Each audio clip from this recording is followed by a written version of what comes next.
আর আমরা একটা জিন্সের প্যান্টে যতগুলো ছেঁড়া ফাটা থাকে তার মূল্য আজকাল তত বেশি হয়ে যায়। বাস্তব ঘটনা। এত ছেঁড়া ফাটা প্যান্ট পরে মানুষ রাস্তায় বেরোয় কি করে? মানে আগেকার দিনে আমাদের যদি প্যান্ট একটু ছিঁড়ে যেত, হয় সেটা বাদ দিতাম, না হলে মাকে বলতাম একটু সেলাই টেলাই করে দাও, কত ছেঁড়া পরে বেরোতাম না। কিন্তু আজকাল দেখুন অবলীলায় আমরা কত ছেঁড়া ছেঁড়া প্যান্ট, আবার যেখানে সেখানে পাবেন না, ওই মল ছাড়া পাওয়া যায়। আমার ঠাকুমা বলে মল, আমি বলি হ্যাঁ গো, ওই মল ছাড়াও কোনো জায়গায় পাওয়া যায় না। ভালো জিনিস তো। হ্যাঁ, আমরা পাশ্চাত্য শিক্ষা অনুকরণ করছি। এখনো পর্যন্ত দোল পূর্ণিমার দিন চলে যাবেন শ্রীধাম নবদ্বীপে, দেখবেন লক্ষ লক্ষ বিদেশি ভক্ত খালি পায়ে হাগৌর হাগৌর বলে ফরেনাররা নেচে বেড়াচ্ছে। তাই তো বাবা। কিন্তু সেই দোল পূর্ণিমার দিন আমার ছোট ছেলের হাতে কি আমি একটা মালা তুলে দিয়ে বলেছি, বাবা আজকে চৈতন্য মহাপ্রভুর জন্মতিথি, মহাপ্রভুর গলায় একটা মালা পরিয়ে দাও তো? বলেছি? অথচ যীশু খ্রিস্টের জন্মদিনটা আমাদের আজকাল ভুল হচ্ছে না। রাধে রাধে। 25শে ডিসেম্বরের 5 দিন আগে থেকে বড় বড় দামি দামি কেক বাড়িতে সাজানো ভর্তি। হাটে মাঠে বাজারে পথে ঘাটে যেখানেই যাও কেকে কেকে ছয়লা। অন্য ধর্মকে ছোট করার জন্য এই কথাটা আমি বলছি না, বলা তো উচিত নয়। অবশ্য অন্য ধর্মকে সম্মান করব, তা বলে নিজের ধর্মটাকে একবারে জলাঞ্জলি দিয়ে নয়। যীশু খ্রিস্টের জন্মদিন আমাদের মনে থাকে, কিন্তু চৈতন্য মহাপ্রভুর জন্মদিন অনেকে জানেই না। দোল পূর্ণিমার দিন মহাপ্রভুর জন্মদিন অনেকে জানে না। কেন হবে? সূর্য উঠলো আমাদের ঘরে, সেই সূর্যের আলোয় আজকে বিদেশিরা হয়ে যাচ্ছে আলোকিত, আর আমরা পড়ে গেলাম অন্ধকার আচ্ছন্ন। আজকে বিদেশিরা নবদ্বীপে পড়ছে লাল পেড়ে সাদা শাড়ি, ধুতি পাঞ্জাবি, কপালে তারা তিলক রচনা করছে, আর আমরা একটা জিন্সের প্যান্টে যতগুলো ছেঁড়া ফাটা থাকে তার মূল্য আজকাল তত বেশি হয়ে যায়। বাস্তব ঘটনা। এত ছেঁড়া ফাটা প্যান্ট পরে মানুষ রাস্তায় বেরোয় কি করে? মানে আগেকার দিনে আমাদের যদি প্যান্ট একটু ছিঁড়ে যেত, হয় সেটা বাদ দিতাম, না হলে মাকে বলতাম একটু সেলাই টেলাই করে দাও, কত ছেঁড়া পরে বেরোতাম না। কিন্তু আজকাল দেখুন অবলীলায় আমরা কত ছেঁড়া ছেঁড়া প্যান্ট, আবার যেখানে সেখানে পাবেন না, ওই মল ছাড়া পাওয়া যায়। আমার ঠাকুমা বলে মল, আমি বলি হ্যাঁ গো, ওই মল ছাড়াও কোনো জায়গায় পাওয়া যায় না। ভালো জিনিস তো। হ্যাঁ, আমরা পাশ্চাত্য শিক্ষা অনুকরণ করছি। সাধারণ মানুষ তো তা ভালোভাবে নেই না বাবা। কেননা নবদ্বীপে জন্মগ্রহণ করলো বলে সবাই কি আমার গৌরকে চিনল? নবদ্বীপে জন্ম নিল বলে সবাই কি আমার গৌরকে ভালোবাসলো? শুধু নবদ্বীপ কেন, এই বাংলায় জন্মগ্রহণ করেছেন আমার চৈতন্য মহাপ্রভু। গৌর কাদের? গৌর কাদের? আমেরিকানদের, ফরেনারদের? গৌর আমাদের।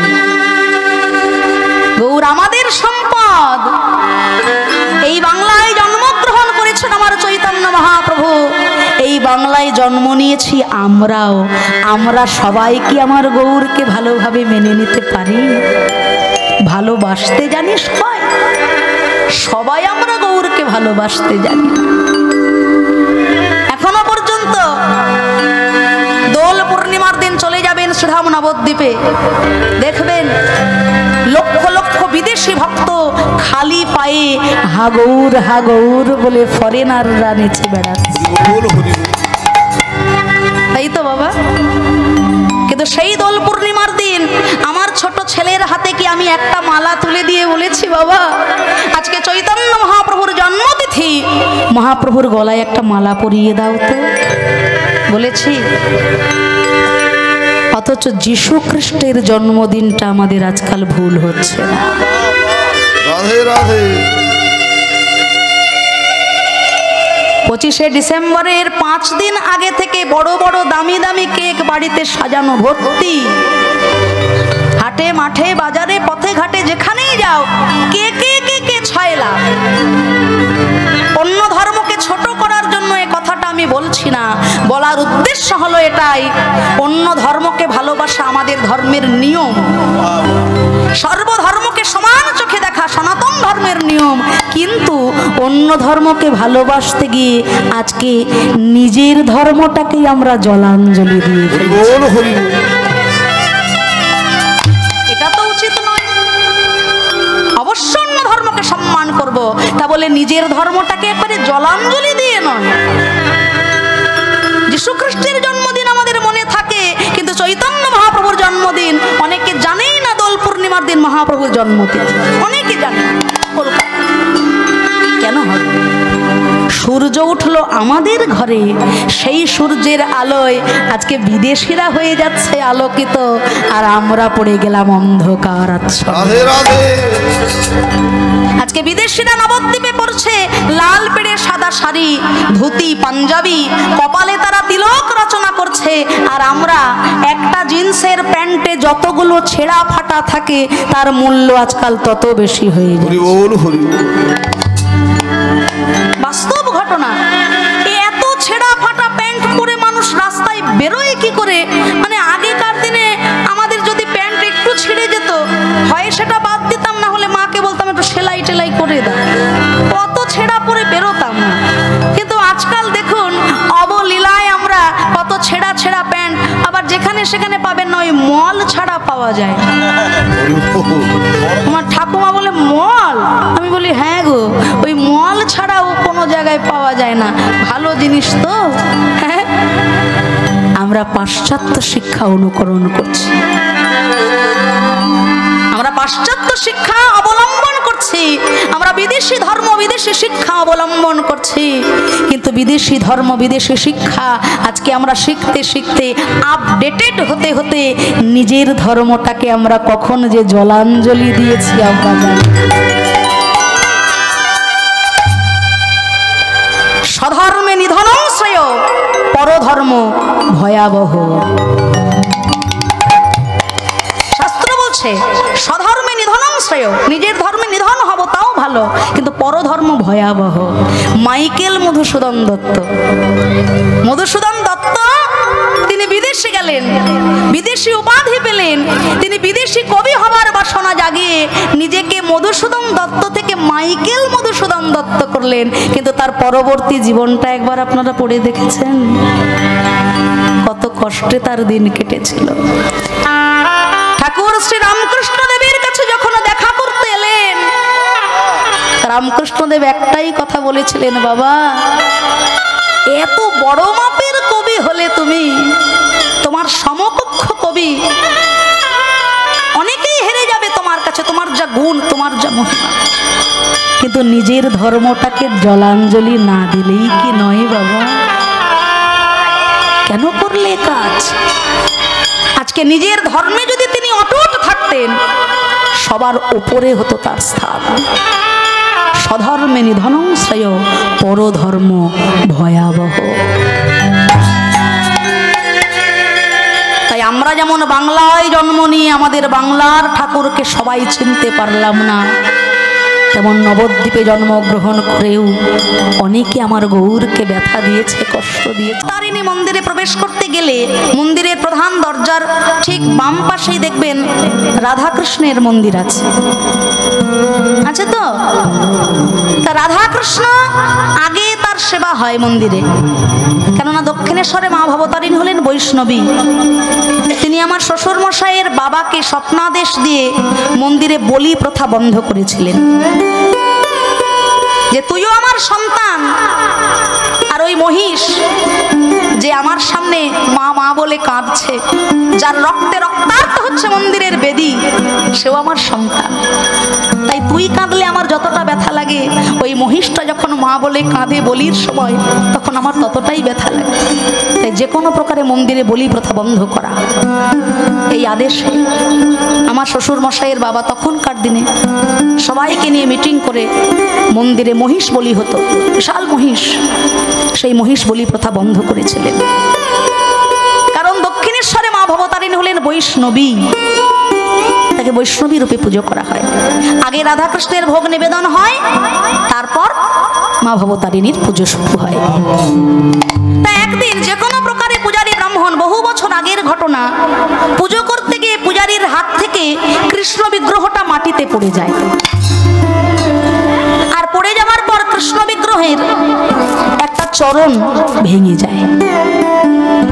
তা তখনকার দিনে ওই যে বললাম গোড়া ব্রাহ্মণ সমাজ, অনেক শোষিত হয়েছিল মানুষ তাদের জন্য।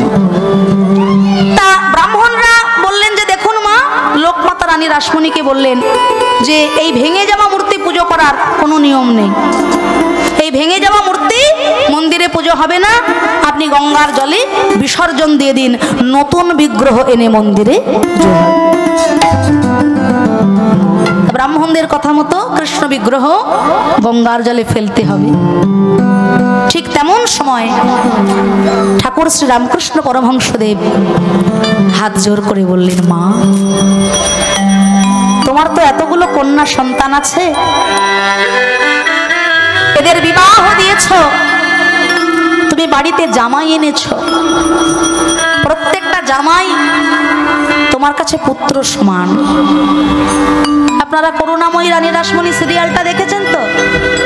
হ্যাঁ, তা দেখেছেন তো লোকমাতা রানী রাসমণি জামাইদেরকে কত ভালোবাসতেন। তা ঠাকুর শ্রী রামকৃষ্ণ বললেন যে মা, তোমার এই জামাই তো তোমাদের কাছে ছেলের মতো, তা তোমার এতগুলো জামাইয়ের মধ্যে একটা জামাইয়ের যদি পা ভেঙে যায়, সেই জামাইটাকে কি তুমি গঙ্গার জলে ফেলে দেবে মা? মা চমকে গেলেন, সে কি, ছেলের পা ভেঙে গেলে মা কি তাকে ফেলে দিতে পারে? আমি চেষ্টা করব তাড়াতাড়ি কিভাবে আমার ছেলেকে সুস্থ করা যায়। তাহলে মা, এই যে কৃষ্ণ বিগ্রহ, মনে করো না এটা তোমার ছেলে, নিজের ছেলের পা ভেঙে গেলে তাকে যেমন ফেলে দেওয়া যায় না, এই কৃষ্ণ বিগ্রহ এও তো তোমার সন্তান, তাই ফেলে না দিয়ে সুস্থ করার চেষ্টা করো।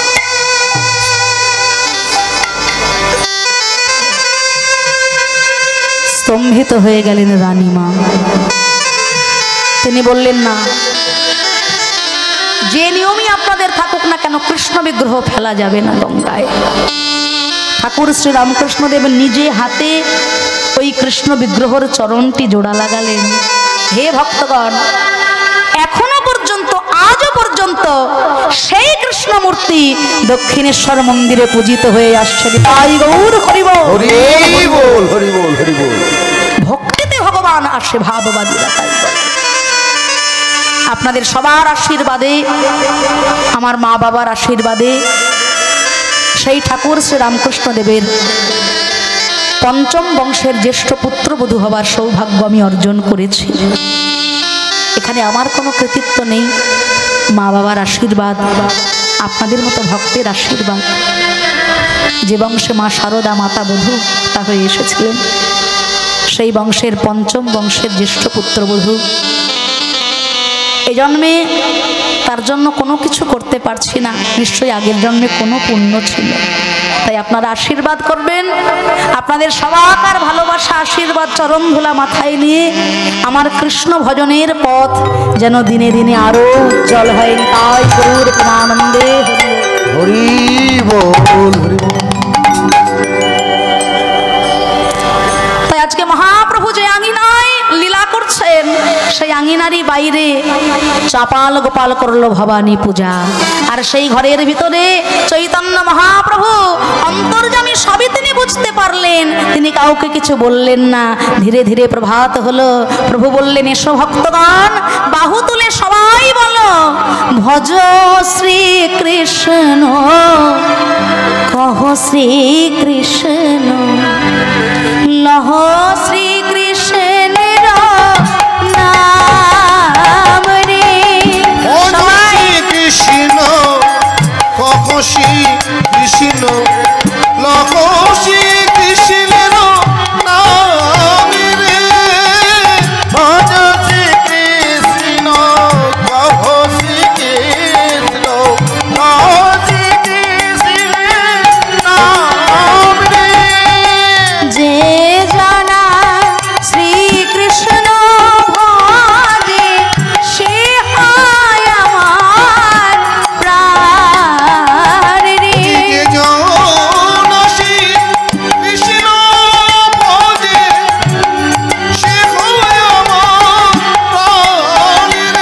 তোমরা ভজ শ্রীকৃষ্ণ কহ শ্রীকৃষ্ণ কহ তুলে সবাই।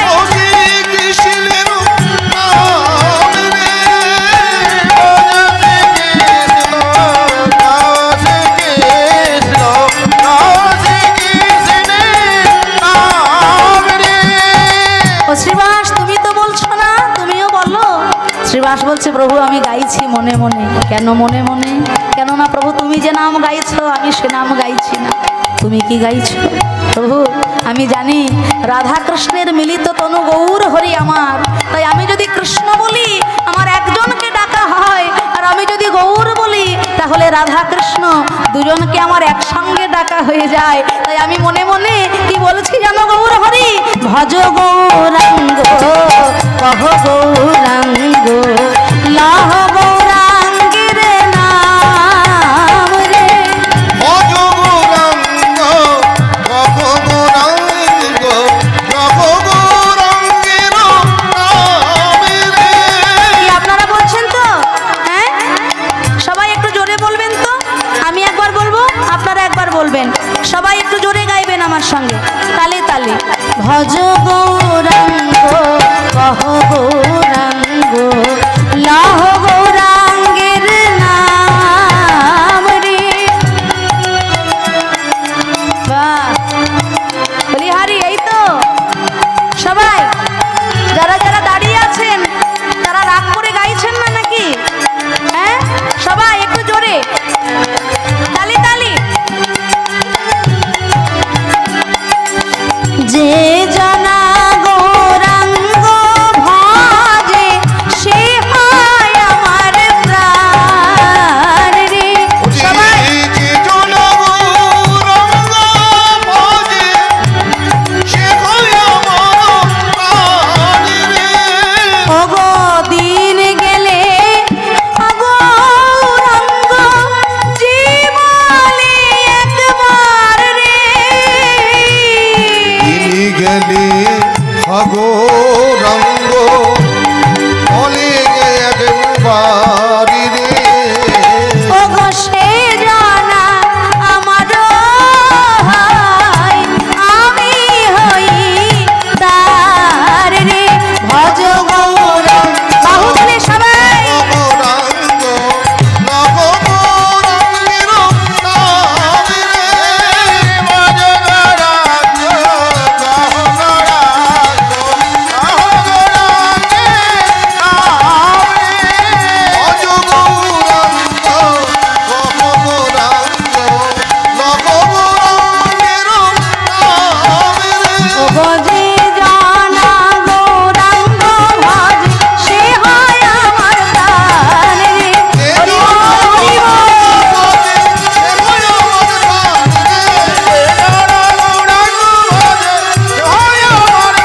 তোমরা ভজ গৌরাঙ্গ কহ গৌরাঙ্গ লহ গৌরাঙ্গের নাম রে।